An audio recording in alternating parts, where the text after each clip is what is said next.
कभी दुनिया का आखिरी अश्वमेध यज्ञ होने का साक्षी रहा जयपुर अब एक बार फिर महायज्ञ की तैयारी में जुटा है। वहीं ऐतिहासिक स्थान जहां महाराजा जय सिंह द्वितीय के समय अश्वमेध यज्ञ हुआ था और जिसकी बावड़ी को घी से भरकर यज्ञ संपन्न कराया गया था, अब एक नया अध्याय की ओर वो बढ़ रही है। बताते हैं उस समय 50 फीट की गहरी बावड़ी घी से भर दी गई थी और 3 करोड़ लोगों को प्रसाद व भोज कराया गया था। यज्ञशाला की बावड़ी परिसर में रविवार 14 सितंबर 2025 को शाम 5 बजे दूसरी बैठक आयोजित हुई। इसमें शहर भर के सैकड़ों गणमान्य नागरिकों ने भाग लिया। बैठक की अध्यक्षता महामंडलेश्वर श्री रामरतन दास जी महाराज ने की। महाराज ने कहा कि अश्वमेध यज्ञ का ऐतिहासिक महत्व है। अब 109 कुंडीय गो पुष्टि महायज्ञ के रूप में इसकी परंपरा को जीवित किया जाएगा। ये केवल धार्मिक आयोजन नहीं बल्कि सांस्कृतिक चेतना का पुनर्जागरण होगा। इससे पहले 7 सितंबर 2025 को पहली बैठक हुई थी जिसमें महायज्ञ की रूपरेखा पर चर्चा हुई थी। अब दूसरी बैठक में व्यवस्थाओं, सहभागिता और आयोजन स्थल की तैयारियों पर विचार हुआ। महाराजा जय सिंह जब जयपुर बसाए हैं उसके पहले यहाँ पर उन्होंने यज्ञ किया था। यज्ञ क्यों किया था? आज भी हमारे यहाँ प्राचीन गुफा है जिसका अंडरग्राउंड रास्ता सिटी पैलेस तक जाता है, लेकिन अब वो बंद कर दिया गया है। तो उस समय जो हमारे यहाँ संत थे महाराज जी गद्दी पर, जिन्होंने इसका प्राकट स्वरूप लाए हैं, उनका नाम था नरसिंह दास जी महाराज। आज भी पुराने गजट में इसका नाम नरसिंह मंदिर ही है। यज्ञशाला की बावड़ी तो बाद में यज्ञ के बाद ही नाम पड़ा है, लेकिन उसके पहले प्राचीन नाम जो गजट में मिलेगा गवर्नमेंट गजट में, उसका नाम नरसिंह बावड़ी है। तो महाराजा जय सिंह जब पेरिस गए थे तो वहाँ से नक्शा लेकर के आए थे जयपुर बसाने का। उन्होंने कई बार कोशिश किया लेकिन वो सफल नहीं हुआ। तो किसी अपने राज्य क्षेत्र के विद्वान से उन्होंने पूछा कि भाई हमारी इच्छा है कि जयपुर को हम बसाएँ, लेकिन किस कारण से क्या विघ्न आ रहे हैं कि हमारे सफलता नहीं मिल रही है। तो विद्वत समाज की गोष्ठी हुई, उसमें से कोई विद्वान ब्राह्मण थे, उन्होंने बताया कि महाराज आपके इसके पहाड़ की तलहटी में एक प्राचीन संत रह रहे हैं जिनका नाम है नरसिंह दास।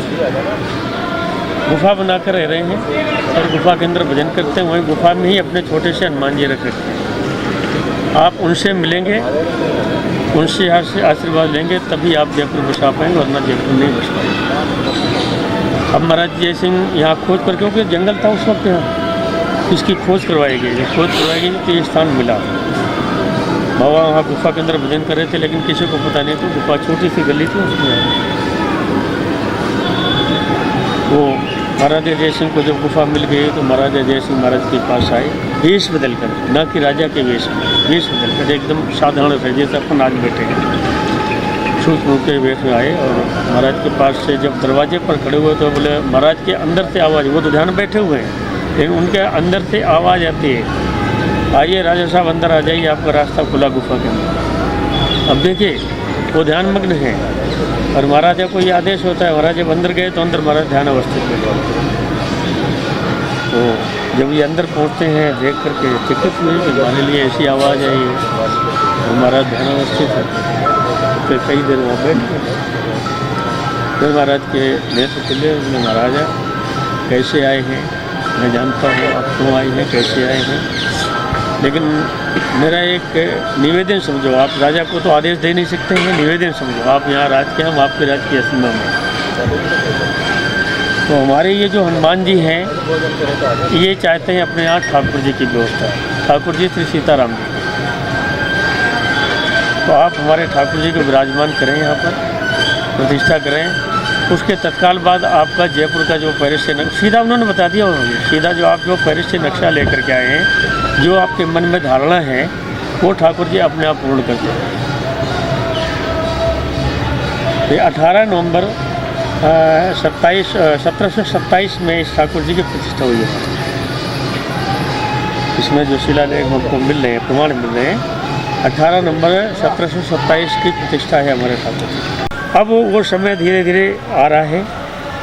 दिवाली बाद हमारी इच्छा है इसको 109 कुंड यज्ञ प्लस में 1.25 करोड़ पार्थिव शिवलिंग का पूजन इसके अलावा हमारा जो संत समुदाय है, जिसको आज तक पता नहीं, जो अब यहाँ आते नहीं, उनको बुलाने की इच्छा है। पूरे हमारा संत सम्मेलन, जिसमें जगत गुरु भी, आचार्य पीठ हैं, सभी लोगों को यहाँ बुलाने की इच्छा। तो त्रिवेणी संगम जो महाराजा के टाइम या बाबा नरसिंह दास जी के टाइम हुआ करता था, वही त्रिवेणी संगम हम यहाँ लाने की कोशिश कर रहे हैं। ये मेरी हार्दिक इच्छा है, प्रेरणा उनकी है, हार्दिक इच्छा मेरी है।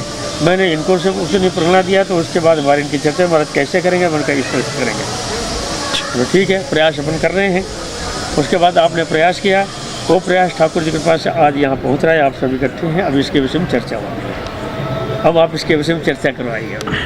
सर, एक दोस्त बंद ये हमारी दूसरी मीटिंग है और हम इसलिए जुड़े कि महाराज की अवस्था तो हो सकता है 80 साल हो, लेकिन उनका उत्साह, जोश, आत्मबल जो है वो 18-20 साल के युवक जैसा है। और वाणी में सत्यता ऐसी लगी कि हम ये काम करने वाले लोग नहीं हैं, व्यवसायी हैं। लेकिन हमने कहा व्यवसाय ज़िंदगी भर हो गया और आगे भी करेंगे, लेकिन ये काम में अगर नहीं जुड़े तो हम अपने धर्म के साथ नहीं हैं। फिर जैसे ही मैंने लोगों से संपर्क किया तो पाया, मैंने देखा मना करेंगे, लेकिन पाया कि 4 गुना उत्साह उनमें है, हमसे 4 गुना उत्साह उनमें है। सारे लोग जुड़ के एक मीटिंग करी हमने, उसमें सब अपना योगदान देने को भी तैयार, तन मन धन से। और आज सब उपस्थित हैं, प्लस अभी आ भी रहे हैं लोग, एक और हैं, एक और हैं, एक और हैं। वैसे आएंगे सारे लोग, कोई धीरे आ रहा है। हमारे सुप्रीम कोर्ट के वकील हैं और बुद्धि प्रकाश जी हैं, ये बहुत बड़े व्यवसायी हैं, ये बहुत बड़े वकील हैं। तो सारे अच्छे लोग जुड़ रहे हैं, वो अंतर्राष्ट्रीय योगाचारी हैं। तो सारे लोग इससे जुड़ रहे हैं और सच कहूँ तो प्रेरणा कहीं और से आ रही है। वाकई काम मुश्किल है या पता नहीं, लेकिन कोई करवा रहा है। हमारे परिवार के करीबी नवनीत जी भाई साहब की प्रेरणा से बार बार उन्होंने मुझे फ़ोन करके इस संस्था समिति से जोड़ा है। और मेरे दादाजी की पुस्तकालय में यज्ञशाला की बावड़ी के बारे में काफ़ी पुस्तक है और उन्होंने इसके संबंध में लिखा भी है। मैं प्रयास करूँगा कि समाज से जुड़कर यज्ञशाला की बावड़ी में जो महाराज का उद्देश्य है उसको सकारात्मक रूप से पूरा किया जा सके और कानूनी रूप से कोई भी किसी भी प्रकार की दिक्कत आए तो उसमें मदद करूँ। सर, मैं परम सौभाग्यशाली मानता हूँ अपने आप को कि पूज्य संत, परम आदरणीय संत नवनीत जी भाई साहब और यहाँ बैठे हुए सभी महानुभावों की आशीर्वाद से, ईश्वर कृपा से ये काम अति शुभ काम होने जा रहा है और मैं इस चीज़ का साक्षी बनूंगा। इससे बड़ा भाग्यशाली मेरे लिए और कोई चीज़ नहीं हो सकती। मेरा परम सौभाग्य और मेरा जीवन सफल हो जाएगा इस अगर यज्ञ में मेरी मदद रूपी आहुति लग जाए। आज हमें बहुत खुशी हो रही है कि सबसे बड़ी बात यह है कि महाराज के आशीर्वाद से नवनीत जी पारिक साहब के द्वारा पता चला कि यज्ञशाला की बावड़ी ने हमारा बचपन जयपुर में ही हम निकला है, लेकिन आज तक हमने देखा नहीं। ये सौभाग्य मिला हमारे को देखने का। और आज की युवा पीढ़ी से हम यही कहना चाहेंगे कि ज़्यादा से ज़्यादा मोबाइल में वक्त नहीं बिताना चाहिए उनको और अपनी संस्कृति के बारे में भी पढ़ना चाहिए, जानना चाहिए, जिससे हम हमारी संस्कृति को विलुप्त नहीं हो पाए हमारी संस्कृति।